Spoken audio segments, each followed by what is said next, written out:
36 hours later, Troy Dannen's departure from Washington doesn't look great.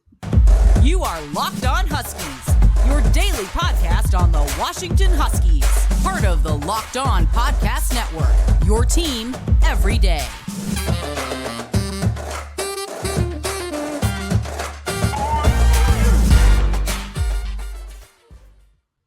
Welcome back into another edition of the Locked On Huskies podcast. I'm Rome Tomashoff. That's Lars Hanson. He writes for Inside the Huskies of Fan Nation and Sports Illustrated. I'm the site editor over with Huskies Wire. Thank you for making this your first watch or first listen today. This episode is brought to you by Nissan. Are you the kind of driver that likes to push things a little further? Ever wonder what adventure could be around the next corner? Take the Nissan Rogue, Nissan Pathfinder, or Nissan Armada and go find your next big adventure. You can check them all out today at nissanusa.com. So, Lars, Troy Dannen's departure from Washington looks uglier by the second. Where, right at the time, it didn't look great. And then this story breaks from John Canzano, and here's the quick summary, that Washington was hosting a booster event that you and I discussed on yesterday's show in Palm Springs. And apparently Troy Dannen was running the event and played in a golf foursome with three of Washington's biggest donors to NIL specifically. And Troy Dannen started complaining about how broke Washington's athletic program was, which I take issue with, but we'll get to that in a second. And then on the 15th hole, he apparently excused himself to take a phone call and never came back. And he had quit is the way that this is all worded, and had taken the job at Nebraska. And then Dave Salty-Mahler reported that he then flew back on UW's jet with President Anna Marie Kause. Sure, that was a wonderful flight. So this is ugly on a few levels. And the first thing that we need to start with is Troy Dannen saying Washington's athletic program is reported. This is all reported. This is all assumed that Washington's athletic program is broke, because that's ridiculous. Yeah. I mean, well, okay, let's peel back some layers here, because obviously there is the debt. There is still the debt, right? So that's why they have to borrow against their future Big Ten earnings to kind of offset some of the losses. I mean, that's been reported. That's not new information that I'm sharing. Yeah. So, but it is something that kind of has gotten buried and somewhat forgotten. So there is a monetary, somewhat uphill struggle, but nowhere near what Troy Dannen painted. And now, again, I do want to say he is the athletic director, so he may or may not know the books a little bit better. So, again, I'll give him some credit there. But with that being said, also your job as the athletic director is to fix that problem. Now, you took this job knowing that problem, because there's no way Kause is not like, hey, we're raking in money over here. We're Alabama, we're Texas A&M, we're all. I guarantee Kause did not say that. So it's not like Troy Dannen was hoodwinked into the situation. And then, he did the basketball facility and we did fundraising for that. But it's like, well, you keep talking about all these big companies, all these big things, all this stuff in Seattle. It's your job to connect those people. And we thought he was kind of doing that, but I think the more you hear what Troy Dannen was saying, or just listening to what people would say about Troy Dannen, it was kind of one of those, he just didn't want to be here for sure. I'm going to say for whatever reasons, plural, because it wasn't just one. It wasn't just one. I think it was a totality of reasons. And that's why when he got, let me tell you how that call went down. This is not actually source information. This is not legitimate, but I will tell you. This is you doing a reenactment. Gets a call from Nebraska's interim president through his agent saying, hey, we'll give you an extra 600. Troy hears that. Yeah, I'm good with that. Just walks off the course. Yeah. That's all you need. And what we talked about yesterday, I don't know if it was either on the show or before the show, but I'm going to peel back the curtain anyways. When Pete Thamel reported basically what Troy Dannen said 3 hours later to Jake Garcia on King 5 at the airport, which is, this really is the move back home for my family. This really is a this. This really is a that. Well, Pete Thamel's a great reporter, the authority of college football, but he got that directly from Troy Dannen. Troy Dannen was basically saying, look, I'm trying to get out of this situation. I found a solid exit that's going to pay me a little bit more. But even if he was, because it's basically a lateral move going, in terms of certain levels, right? The Nebraska's, the perception, they're whatever. But in terms of a job, you'd think UW might be a little bit better, especially going to the Big Ten. But I think Troy was just, he realized he made a bad decision in October and tried to undo it as quickly as possible. That's basically what I surmise here.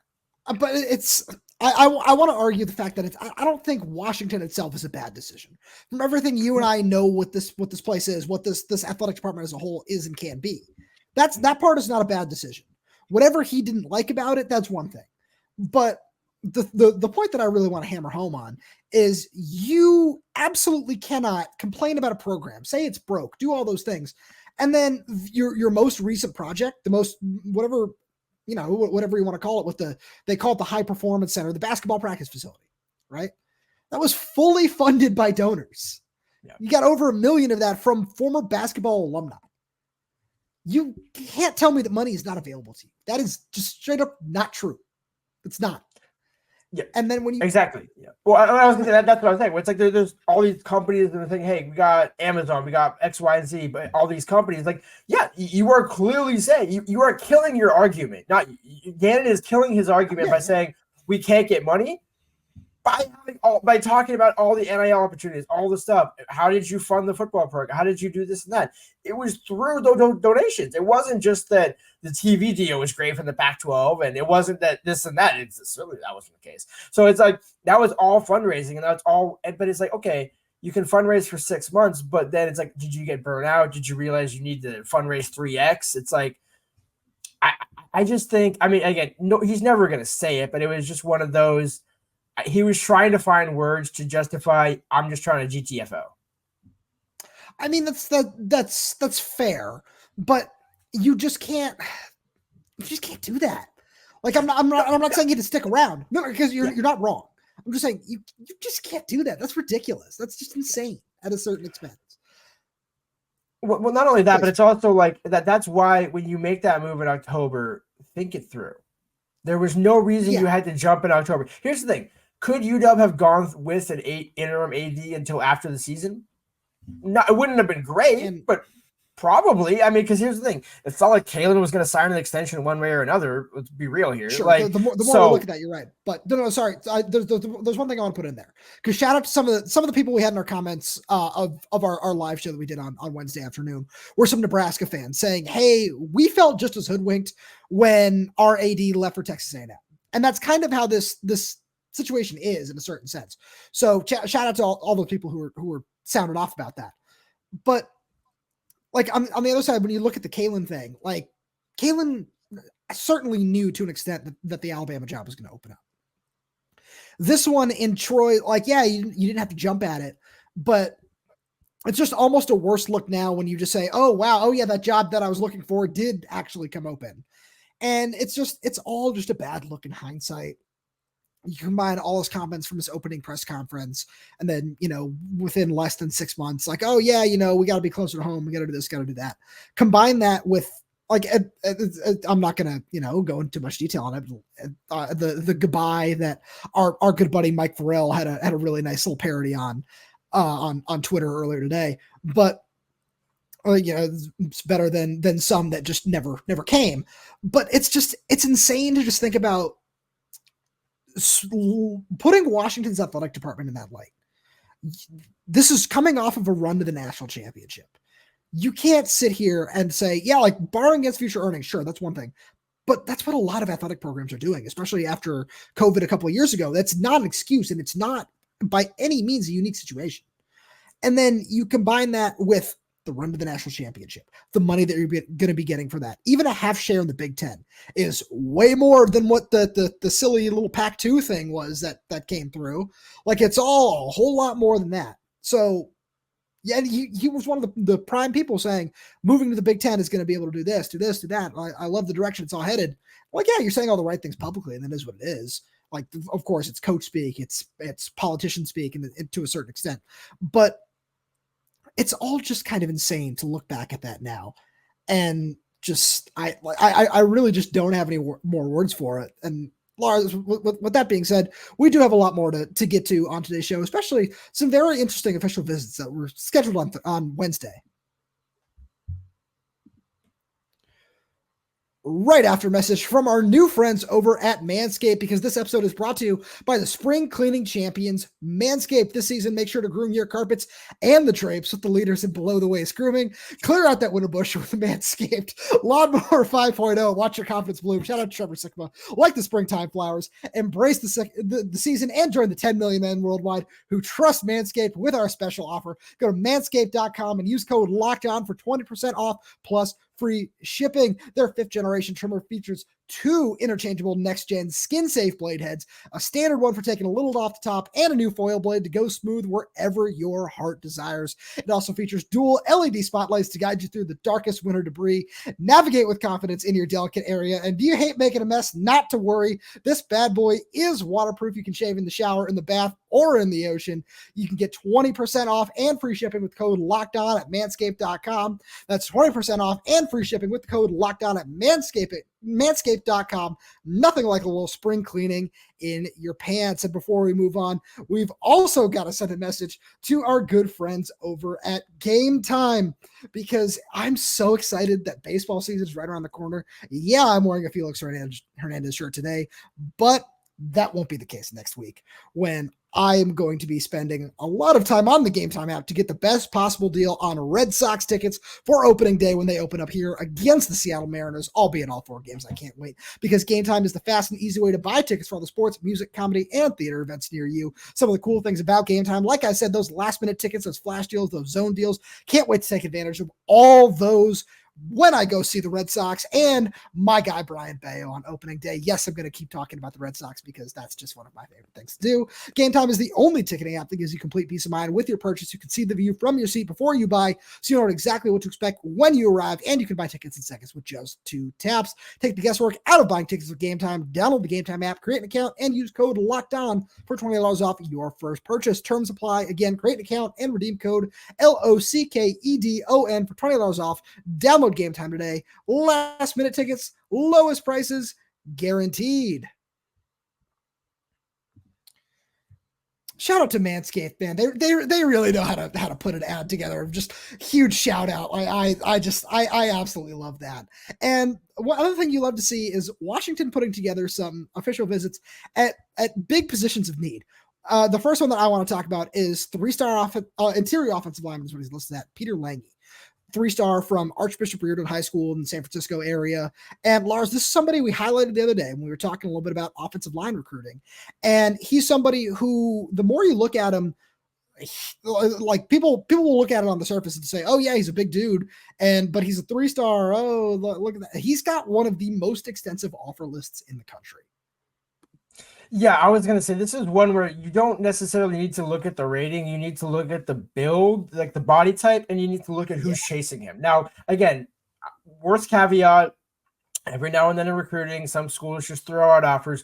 But when you get to 36 offers, those aren't just thrown out there. Like, those aren't just schools saying, we'll just throw it in there. Maybe it's a 5-star. We're never going to get him, but we'll just throw it in there. He can have 50 offers. No, this is a guy that probably, again, I could see being a 4-star at the end of the day in terms of maybe if he gets a little bit more developed, size, things, all that. But he's got everything you want, especially to your point for an interior offensive lineman. Again, might be a little bit too big for my liking, but I'm not worried about it if Brendan Carroll thinks it's okay. Like, I'm Absolutely. More curious. And this is kind of an advancement where when you take Jake Flores as an interior offensive lineman, again, could play tackle or guard, but then you look at a bigger body like Langi, and it's like, okay, which one do you actually want on the inside? Is Flores like the center type, and you want a bigger guards and then more athletic tackles? I'm just curious how Brendan Carroll. That's one thing I'm looking forward to talking with him in spring ball. Is just, what do you want to see in kind of your guards versus your tackles? What is the body type that this offensive scheme fits with? Because again, you can look at Arizona and think, yeah, probably some athletic guys, maybe a little bit bigger guys, but for the most part, more athletic than big. But then you look at Peter Langi, and it's like, well, he's kind of almost a hybrid of the two, where he doesn't move as much as you would like to, but he can still move. He's not just a park it. I'm not going to move. I'm a 370 guy. Just I'm not pulling or doing anything. And so I'm curious if he can either he can maintain that weight, or maybe he has to get down to like 310, 315, maybe 320 if we're getting conservative here, to be able to be a more athletic pulling guard. But either way, it's an intriguing visitor setup because, again, it's one of those where he seems like a guy where in probably 18 to 24 months you're looking at him in the two deeps. Absolutely, because it's a take in a very similar mold to what MJ Ale was when he was coming out of Fife, where he was definitely a little bigger, where he was listed at 6'6", 350. And of course, we saw the move to defensive tackle, saw those things, but he played on both sides of the ball in high school. And when you look at Langi, I kind of see that it's you take somebody of that size, of that kind of projectability, because you can see him being that flexible piece that you've been hitting on throughout the course of this recruiting cycle. And the more I look at him, the more I kind of see that, oh, okay, yeah, he's 6'5", 330. He could certainly play guard. He could probably play tackle in a pinch if you needed him to. But you're right, he's definitely going to drop a little bit of weight over some point, as a lot of kids do when they get into strength and conditioning program in college, when it's just everything's a lot more just to the point. And I mean, no offense to 95% of high school staffs, but it's just not the same level that you're going to get unless you go to IMG, like Elijah Pratt, who we'll talk about in a second.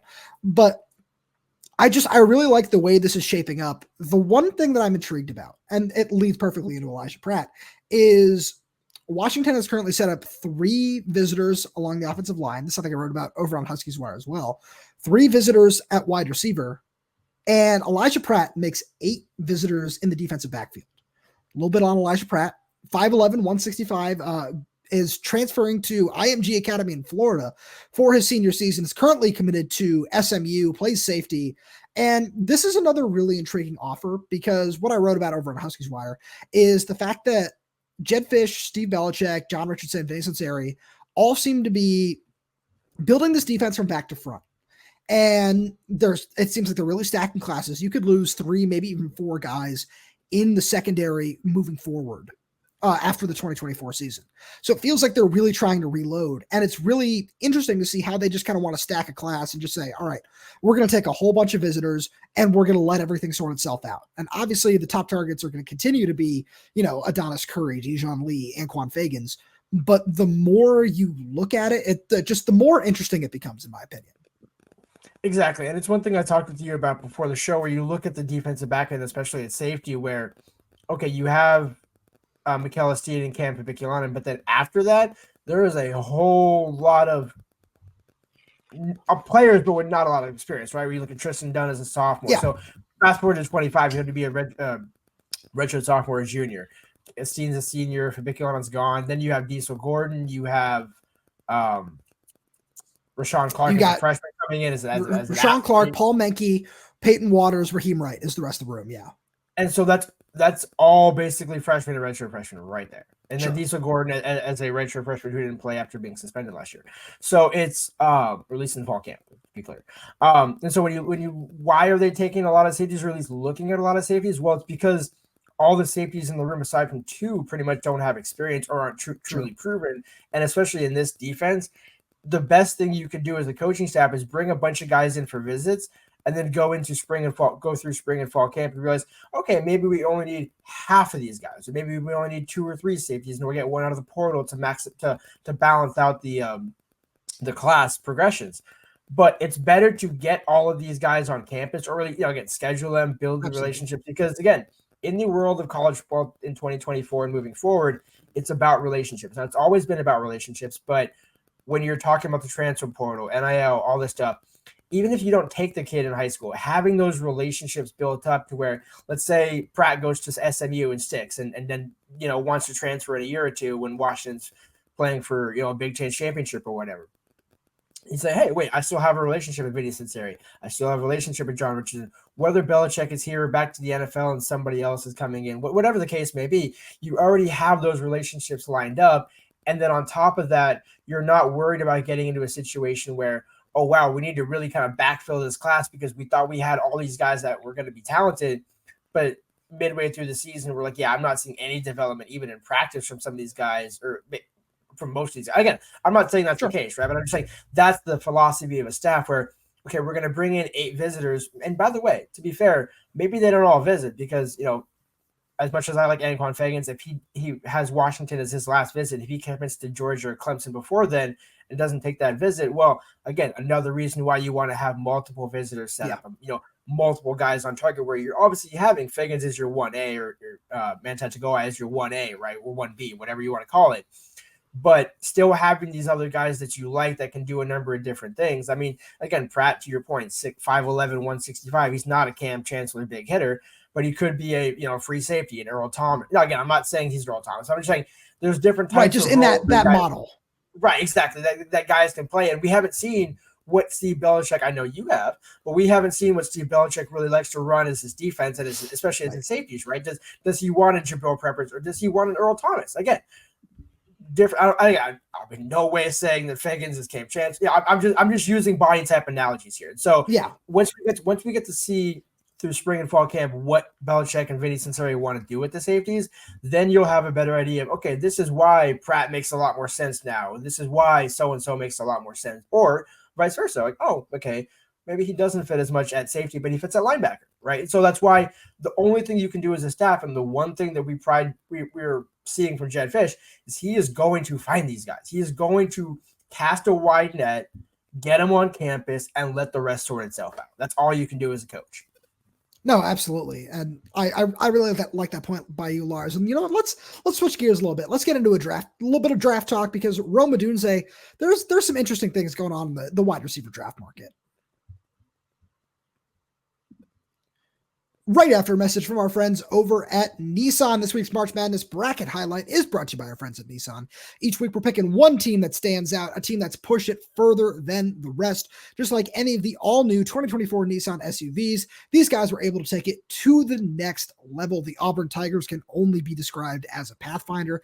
They've been thrilling to watch and have really created a lane for themselves after claiming the top spot in the SEC as they knocked off the Florida Gators in the SEC Tournament Championship. They're set to make a run in the NCAA tournament, and you can take the Nissan Rogue, Nissan Pathfinder, or Nissan Armada and go find your next big adventure. And you can do all that by going and shopping at NissanUSA.com. And whenever we talk about recruiting, we've got to send a message to our friends over at LinkedIn, because when you're hiring for your small business, you want to find quality professionals that are right for the role. That's why you check out LinkedIn Jobs. LinkedIn Jobs is tools to help find the right professionals for your team faster and for free, because there are quite a number of openings at UW right now between a men's basketball coach and a new athletic director. I'm sure they're hitting up LinkedIn Jobs to see if there are any quality applicants on there.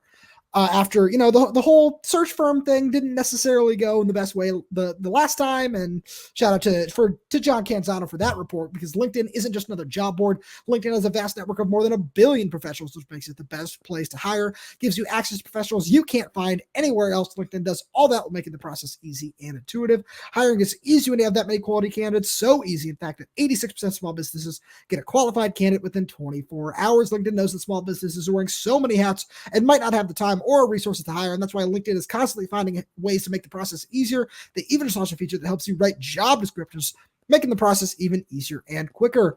Post your job for free at linkedin.com/lockdowncollege. That's linkedin.com/lockdowncollege. Post your job for free. Terms and conditions apply. So, Lars, Rome Odunze is fluctuating a little bit in draft stock, and that has nothing to do with him. Dane Brugler, Daniel Jeremiah, a whole bunch of other draft guys have put out reports saying that some teams might have Malik Nabers ranked ahead of Marvin Harrison Jr. Is that smoke? Maybe. We'll see. We know what kind of prospect Marvin Harrison Jr. is. We know he's probably cemented himself into the top 5. Malik Nabers and Rome Odunze are probably top 10 picks. But it's just really interesting to look at this, because Rome will probably be no worse than wide receiver 3, despite what Chris Sims has to say on his draft rankings, which were just absolutely abysmal, having Malik Nabers, then Brian Thomas, then Marvin Harrison Jr., then Rome Odunze, and then Roman Wilson, which, I mean, A.D. Mitchell is superior. The shout out to another guy named Roman, love that. But that's its own story. But when you look at Rome, it doesn't feel like he's going to fall out of the top 10. I wrote something about him over on Huskies Wire saying he could be the highest Husky draft pick since 1994, which is when the modern draft era began. And that still could hold true, but it might be losing a little bit of steam over the last couple of days. Yeah, don't we love draft season and it's everything leading up to the draft? Because again, it's misinformation season. It's the 2 weeks before signing day period season, where it's, hey, so-and-so's going to this school. Oh, no, he's going here. He's actually visiting here today. And none of it's true. It's like, so I think at the end of the day, first of all, you hit the nail on the head where they're both going to probably be top 10 worthy picks. The question is, which team gets a steal at 10 or 11 or 12, or does somebody move up? And that's the other thing is you can have a projection of, oh, hey, I think Malik Nabers is going to go 7 and so-and-so and Rome's going to go 10. It's like, well, what happens if a team realizes that, hey, you know what? Why not? All we need is a receiver to help pair with, can't even think of a name right now for a team to pair with a quarterback, but just like, hey, we just need a receiver. The to Chicago Bears. Well, that would be insane, man. Well, I'm just saying there's a lot. Yeah, that would be hilarious. But again, there's so many other things at play that could work, and all it gets down to is, again, Rome still hasn't even had his pro day. So here's the thing: when Rome has his pro day next Thursday, watch him go back up the boards. And by the way, if he doesn't work out, he's doing a Marvin Harrison, and it's like, okay, he's cemented himself as a top 10, 12 pick, right? Like, I think he still works out either way. And that's the thing is, then does it say, hey, maybe Rome above Marvin Harrison Jr., right? I mean, it's one of those where it's that type of season, right? Where, again, now I'm not – again, Rome should have won the Biletnikoff. That's neither here nor there. Call it what it is, whatever. Marvin Harrison Jr. got the last name, all that. So I think when you're looking at Malik Nabers or Rome Odunze, I mean, dealer's choice at the end of the day, right? And so when it comes to the NFL draft, I mean, they're both going to end up being phenomenal players in the NFL, 5, 10 plus years in the NFL. So it's just a matter of, when you're saying, okay, oh wow, Malik Nabers went ahead of Rome Odunze, but one actually ends up being a 10-time Pro Bowler and one's a 5-time Pro Bowler. So it's like you're just splitting hairs at the end of the day, right? You're not – this isn't going to be again, barring obviously the unfortunate injuries or things like that, if something happens that we don't foresee. But both of these guys, no matter where they go, it's like they're going to be studs anyways. It's like, so to me, I think once Rome Odunze has his pro day, he might vault up back a little bit. He gets his name mentioned a little bit more. And again, no matter where Rome goes, he's going to ball out. So I think for him, he's not going to – where is let's talk about his floor. Where is his floor pick wise? That's more where I wanted to make sure we steered this conversation. I think the floor right now is number 9, and that's the Chicago Bears. Where when I look at the top 10, the Patriots need a receiver at 3. They're not taking a receiver unless they trade back. So that receiving core is garbage. It's terrible. The Arizona Cardinals need a receiver at 4 if they stay there. We'll see if they trade back, because all of this is going to be really dependent on quarterbacks. It's where does Jaden Daniels go? Where does Drake Maye go? Where does JJ McCarthy go? That's what really all of this depends on. The Chargers, they just got rid of everybody in their wide receiver room, not named Josh Palmer and Quentin Johnston, who, like that's pretty self-explanatory because both those guys are not wide receiver ones, especially, Quentin, I can't hold on to a ball, Johnston. And then beyond that, the Giants at 6, similar situation. Lars, name one wide receiver on the Giants. Exactly. Wan'Dale Robinson, Jalen Hyatt. I was going to Jalen Hyatt was going to be the one, but I couldn't for sure remember if he actually went to the Giants or not. Yes, he did. Darius Slayton, I think, is also still there. Shout out to Kelsey Plum, but I think Darren Waller, the retirement thing, all that went on. But exactly, there's number 6, and then the Titans are taking an offensive tackle at 7. That's 100% happening. The Falcons don't really need any help. They're probably going to go defense at number 8. And then the Bears at number 9, because Keenan Allen has 1 year left on his deal. And then you're certainly taking Caleb Williams at 1. It's not a secret anymore. So I feel like that's the floor. And if by some miracle he slips past 9, I don't think he makes it past 10 with the Jets. Where even if Aaron Rodgers plays one more season, that whatever goes on with that, it's him and Garrett Wilson, and I really like that combination at wide receiver. I really don't want to see him on the Meadowlands turf. I don't want to see anybody on the Meadowlands turf ever. That's a whole different discussion. But the more that I look at it, there's no way that Rome will fall out of the top 10, barring 5 quarterbacks going in the top 10, in my opinion. And even in a case where Michael Penix somehow vaults into the top 10, in terms of people want to trade up for quarterbacks after, let's say the first 4 picks are quarterbacks, and the market just flies up to go get the next guy, which it could happen. We've seen crazier things happen, but it's just really curious how this is all going to work out, because there's so many fun landing spots with Rome Odunze, and I don't think any of them are necessarily terrible. It's just a matter of where does he fit best. Personally, I think that would be with the Bears, where pairing him with DJ Moore is a really fun combination of guys, and especially with Keenan Allen there in at least the first year as well. Like that really would become a super high-powered offense to be really fun to watch. But this is just the best wide receiver class we've seen in a long time. It's better than the Jamar Chase class. It's worlds better than what the CeeDee Lamb class of 2020 has turned into. It's like the last class that you can talk about in the same light that had multiple like true hits in the top 10 would probably be 2011 with AJ Green and Julio Jones.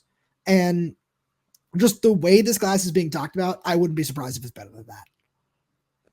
Yeah, and I was going to say, I think in terms of talent coming in, without question, for the first few days of those picks, the first and second round, the receivers that go in the first and second round are going to be infinitely better than the last decade and a half of the draft. Like that's just that receivers are getting better every year, which is just kind of crazy. And then you also think about it, Rome and Marvin Harrison Jr. to an extent are kind of the exception with that, where these guys could have gone last year and came back, right? So the more guys come back, the better. Marv was a sophomore last year, wasn't he? Who was? There was somebody else who could have gone last year that came back. Was Kenny Coleman, maybe? I don't know. But regardless, Rome certainly was the one that came to mind where he could have gone last year and comes back, gets better, plays himself into a guaranteed top 15 pick. I'm just gonna say top 15, just to be safe. But sure. Last year would Rome have been a top 15 pick? Talent-wise, maybe, but again, not without the product, without the game tape and all that. So the more you have guys coming back and staying extra years, that's why the league is going to get better and better with rookies, because these draft classes are going to get more and more stacked. And so I think that's what gets hard to say, hey, why was Rome let's just say a top 12 pick and somebody else was a top 7 pick? It's like, well, this is just a really good draft class from top to bottom, between the quarterbacks, between the tackles, Quinyon Mitchell from Toledo, who might work his way all the way into the top 10 because he's insane. This is just a really, really fun draft class. And it's both awesome and unfortunate that it also happens to be the best Husky draft class we may have ever seen with all these guys, because it's fun, like to shout out Michael Penix, that you want to compete at the highest level, but it's tough to, get that recognition when there are so many other incredible names around you. And with that, Lars, as always, thank you so much for being here. Thank you to all the viewers for tuning in. We really do appreciate your support as we continue this off-season coverage. Stay tuned because, hey, next week's Pro Day, so we're going to have a whole lot of fun stuff coming at you about that, just about everything around just the world of Husky athletics, as there is so much going on right now. So to make sure you're subscribed and keep up with all the latest Husky news, make sure you subscribe wherever you get your podcasts, whether that's YouTube, Spotify, Apple Music, Amazon Music. We're there. We're everywhere. We're updating this channel with new content every single day. So please make sure you hit that like button, click that little bell so you get a notification every time we post a new video. And please make sure to leave us a comment down below. Questions, comments, concerns, anything like that. And if you're audio only, please make sure to leave us a 5-star review, as it all really does help the show out a lot. Thank you so much for tuning in. We'll talk to you on Monday.